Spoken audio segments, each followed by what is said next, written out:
I've been thinking about something for a while, which is a source of a lot of frustration for me. Um,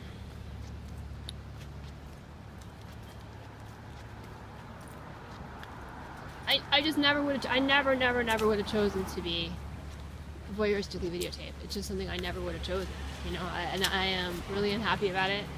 I absolutely mean every word I say about how much I don't like it. It's so bad in so many ways that it's so mind-boggling to me how many people don't understand, how many people who are causing it and supporting it and think it's funny and that kind of thing either don't understand or don't care about really how very seriously bad it is. You know, not just in terms of how it's going to affect my life and how it has already affected my life, but in terms of like of the example that it sets for how it's supposedly all right to treat someone.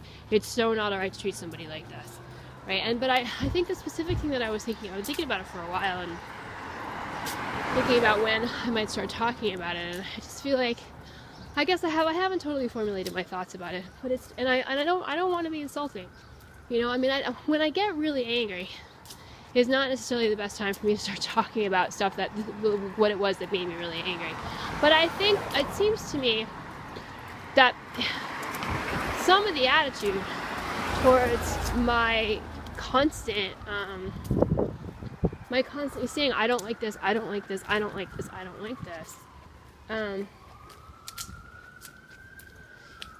seems to, and I get really frustrated with just all the people who say, oh yeah, whatever, and just keep doing it, you know? And I feel like maybe part of their attitude is, I think particularly from people, I think, whose lives have been totally engulfed by the entertainment industry, you know, for throughout their childhood, adolescence, that kind of thing. It's almost like, I think it is, as if they think, all right, well, any person, you know, if there are a lot of people who think that person is attractive, then there's absolutely nothing wrong with anything that makes people think that they're attractive, right? So and somehow therefore that means that all of this videotaping is not bad, because all it's really done is show what this person looks like to the world, and maybe they're just kind of modest, or maybe they're just kind of shy, but eventually they'll get used to it.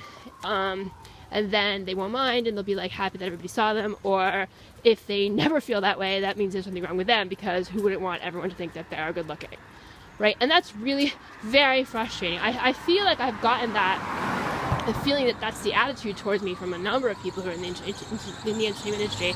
I think probably because their lives are so dominated by that idea that, you know, if a lot of people think you're hot, then, you know, you're successful. You're successful. That's like the most important thing. And it's it makes me really angry. It really makes me angry. I try for some of them, at least, to try to understand that they just have no other frame of reference besides that frame of reference. I mean, the way that you look just so totally dominates that industry is absolutely central to that industry in a way that I don't think it is for any other industry. I mean, modeling, you know, there's that, but I mean, it's even modeling, I would think you do get some time off from it, right? I mean, yeah, I mean, I suppose if you're very, very famous, people follow you around and stuff and want to take pictures of you in your regular life to see what you're doing, but at least it's not, I don't know, I mean, as long as you show up and look okay and aren't acting and aren't being too outlandish in the rest of your life, I feel like you at least get to retain your personality to a certain extent when you're not at work, right? You know, I mean, it's you kind of get to do what you want with your free time, and then the rest of it is just, but then like the idea that just being very, very good looking, you know, and intelligent enough to like stand over here and stand over there, and sort of look the way they're supposed to look or sound the way they're supposed to sound is good enough for things that are kind of require different types of things, you know, make you a more serious person in some way, like acting. I suppose music to a certain extent. Although I think music, it's a little harder to fake that, you know, in terms of like really being good at something. Although like there's so much technology involved, I think now in producing music, that I suppose to a certain extent you could fake it for a while. But being good looking is incredibly important for it's particularly in movies and television and that kind of thing. And so it's almost like it confers a type of a type of importance, even when you really shouldn't, right? It really shouldn't. And I feel like I just get very frustrated. I get very frustrated with that attitude of just somehow not only is it not bad, the idea that somehow it's not only not bad what has happened to me, but either I'll get used to it, or it doesn't matter if I never get used to it, because almost the idea that I'm somehow ungrateful or spoiled if I never get used to it and I continue to say, no, it's not alright, no, it's not alright. Or the idea that my documenting the people who are stalking me about it is really just a way to get more attention about it. It's just really, you're so wrong about that.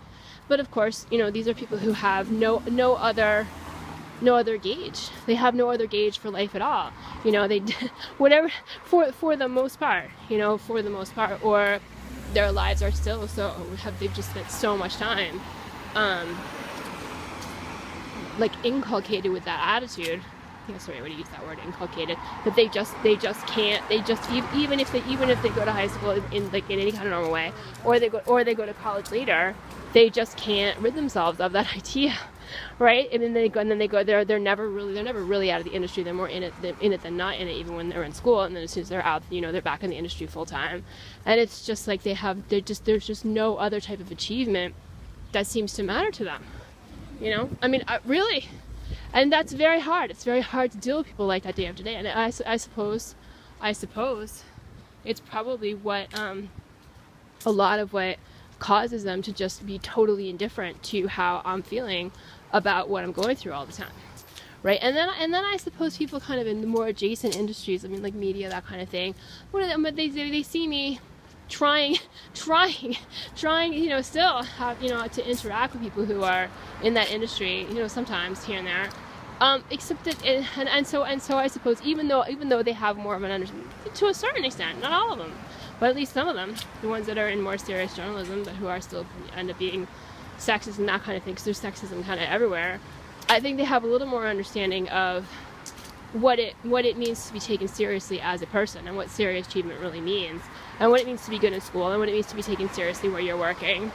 But it's still so dominated by sexism, and then that they are willing to use what's happened to me as an excuse not to take me seriously, even though, you know, I have all these other things that are really, you know, I mean, at the very least, all the effort that I've put into all the stuff that I've done over the past few years. I mean, writing every day for 10 hours a day, you know, or 3 hours a day or 4 hours a day. That actually, that means something, you know. It's hard to explain that to people who are like, don't even know what that means, but it does, you know. And I did it because I felt like I had to, you know. I mean, you can't have sex with kids and all that other stuff. I felt like, you know, you can't really write stuff. You can't really write about that stuff too much, you know. Like it's impossible. It's impossible to overstate that. You know, all of the things on the conglomerate agenda are wrong. So, you know, 10 hours a day, for however long it was, and then sort of varying times about like, you know, amounts of time that I wrote about that. Just, I mean, for me, it was just never. It was horrible and horrifying, and I couldn't believe that it was happening. I still can't believe it's happening. But I was just like, there was never any question in my mind whatsoever that somebody had to say something. So I did, right, and continue to do that. But yeah, so if there's all sorts of people who are exploiting the whole video issue, some people are just have no idea. That they have no idea, you know, that they're working off assumptions that show their ignorance to a really scary degree. And some people do have some idea, but they're happy to use the whole video issue as a way to deflect the idea that I have anything worthwhile to say, right? And it's just it's hard. It's hard to deal with that all the time, you know. I mean, most definitely. There's just so much propaganda around those videos, and my voice gets just shouted over all the time, that you know, a substantial proportion of people are going to see, are only going to see that side of it. As you can see, you know, I'm surrounded by stalkers all of the time, and it's horrible. You know, please just believe that I'm telling the truth when I talk about how really truly horrible it is. That's how I feel. I'm never going to feel some other way about it.